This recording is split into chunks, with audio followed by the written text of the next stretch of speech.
पास finance ministry भी है। मेरे पास अधिकारी आए, अधिकारियों ने मुझे कहा कि प्रदेश में जो पैसे हैं वो तकरीबन इस महीने की सैलरी देने लायक ही है।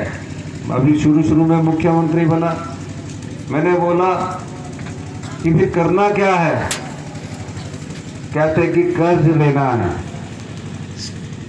हमारे पास कोई चारा नहीं था,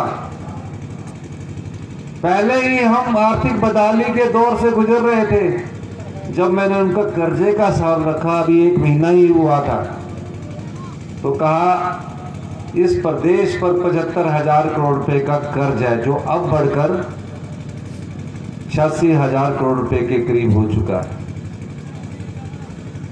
हमने पूछा कि ये कर्जा इतना ज्यादा कैसे बढ़ा, उसका कोई जवाब उनके पास नहीं था। हमने भी जो 31 मार्च तक हमें कर्ज लेना था, आत्मनिर्भर हिमाचल की ओर आगे बढ़ेंगे, उसमें भी हमने फैसले किए। और 1 साल बाद जब उसका परिणाम आया तो हमारी अर्थव्यवस्था में 20% का सुधार हुआ, यानी कि हमारी अर्थव्यवस्था अपने पांव पर खड़े होने की दिशा में आगे बढ़ रही। हम तकरीबन 15,000 करोड़ रुपया सरकारी कर्मचारी अधिकारी की पे पर हर साल खर्च करते हैं। 10,000 करोड़ रुपया हम प्रत्येक वर्ष जो हमारे सरकारी कर्मचारी और अधिकारी रिटायर हुए हैं उनकी पेंशन पर खर्च करते हैं। 6,000 करोड़ रुपया जो हमने कर्जा उठाया है उस कर्जे का इंटरेस्ट के लिए पे करते हैं, और 6,000 करोड़ रुपया उस कर्जे की किस्त की अदायगी को हम पे करते हैं। विकास के लिए हमारे पास सिर्फ 14% ही बचता है। उसमें भी हमारे कई कार्य ऐसे होते हैं जो उन पर खर्च किया जाता है। हमने कार्यपद्धति को बदला और उन कार्यपद्धति के बदले हमें उसके सार्थक परिणाम नजर आने लगे। आप देखेंगे हमारा जो बजट होता है उसमें हमारी सरकार की झलक और आम आदमी की झलक नजर आती है। आने वाले समय में जो हम बजट प्रस्तुत करने जा रहे हैं वो गांव के लोगों से संबंधित बजट पेश करने जा रहे हैं। ग्रामीण अर्थव्यवस्था को कैसे मजबूत किया जाए, गांव के लोगों की आय में कैसे वृद्धि की जाए, गांव के लोगों की जेब में कैसे पैसे मिलने चाहिए, उस दृष्टि से हम आने वाले बजट में योजना लेकर आ रहे हैं।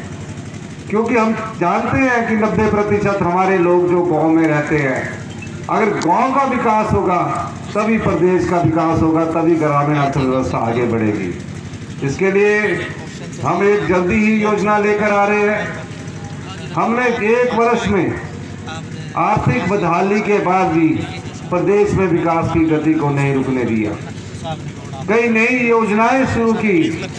अगर इस प्रदेश में आपदा नहीं आई होती तो हमारे विकास की गति और अधिक तीव्र होती, लेकिन आपदा आई, 4,000 घर पूर्णतः क्षतिग्रस्त हो गए, 13,000 घर आंशिक रूप से उजड़ गए।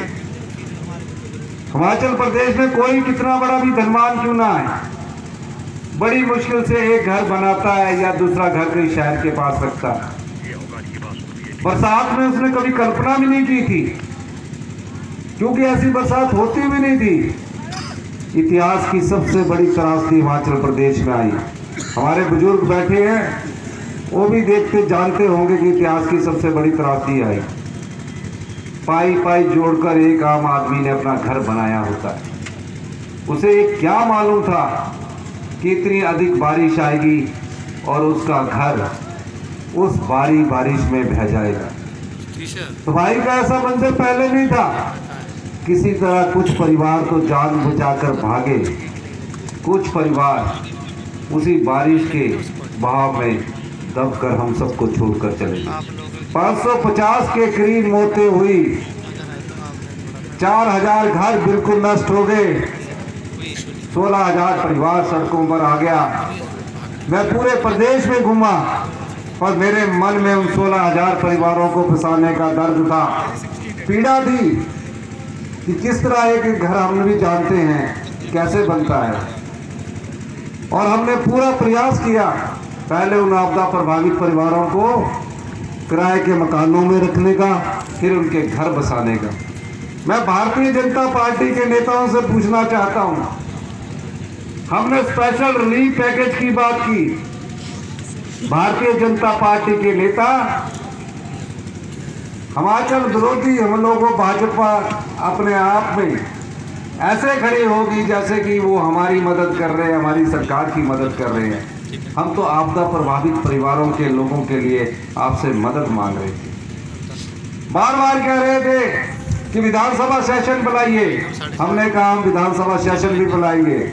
जब विधानसभा सेशन हुआ, आपदा प्रभावित परिवारों की सहायता से संबंधित प्रस्ताव पर वोट देने की बात आई, वो लोग उस प्रस्ताव के समर्थन में नहीं खड़े हुए, वो लोग चुपचाप बैठे रहे और वो हमने प्रस्ताव पारित किया। मैंने कई बार भारतीय जनता पार्टी के नेताओं को कहा कि आप हमारे साथ चलिए, अपने गृह मंत्री से बोलिए, जिस तरह गुजरात में स्पेशल रिलीफ पैकेज दिया है, उत्तराखंड में स्पेशल रिलीफ पैकेज दिया है, हम भी इस प्रदेश के 16,000 परिवारों के घरों को बचाना चाहते हैं, चलिए आप हमारे साथ। वो हमारा साथ देने नहीं आए, शक्ति नहीं हारी और हमने 4500 करोड़ रुपए का आपदा राहत का पैकेज दिया। और हमने उन लोगों के घर बसाने के लिए, आज भी केंद्र के कानून में सिर्फ 1.5 लाख रुपया मिलता है, उन लोगों के घर बसाने के लिए हमने कानून बदल दिए, नियम बदल दिए और 1.5 लाख से बढ़ाकर उस सहायता राशि को 7 लाख रुपए किया। आज हम उनको 7 लाख रुपया दे रहे हैं।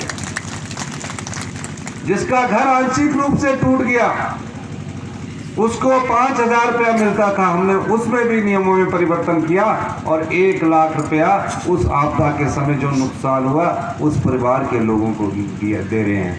जिसका पशु बह गया, गाय भैंस बहने पर हमने 55,000 रुपये की राशि का प्रावधान किया कि गाय की अगर कहीं मृत्यु हो जाती है तो उसे हम 55,000 रुपया देंगे। तो हमारे मन में पीड़ा थी। भारतीय जनता पार्टी के नेता वहां फिर भी राजनीतिक रोटियां सेक रहे थे। 3 सांसद चुनकर गए, 14 में भी 4 सांसद भारतीय जनता पार्टी के चुनकर गए, 19 में भी 3 सांसद चुनकर भारतीय जनता पार्टी के। एक सांसद की भी नहीं हिम्मत हुई कि वो देश के प्रधानमंत्री से, देश के गृह मंत्री से जाकर ये अनुरोध करता कि हिमाचल प्रदेश में इतिहास की सबसे बड़ी त्रासदी आई है, कृपया करके हिमाचल सरकार को मदद दीजिए। एक भी सांसद इस बात को उठाने में सक्षम नहीं था। जब चुनाव आएंगे आपके पास वोट मांगने आएंगे और निश्चित तौर पर वो तरह तरह की बातें करेंगे, लेकिन फैसला आपको करना है। एक सरकार जो आम लोगों की सरकार है, गरीब लोगों की सरकार है, जो आपकी पीड़ा और दर्द को समझती है, वो आपदा प्रभावित परिवारों के पास आर्थिक बदहाली के बाद भी, पैसे ना होने के बावजूद भी उनकी किसी न किसी प्रकार से मदद कर रही है और भारतीय जनता पार्टी के लोग राजनीतिक रोटियां सेक रहे हैं।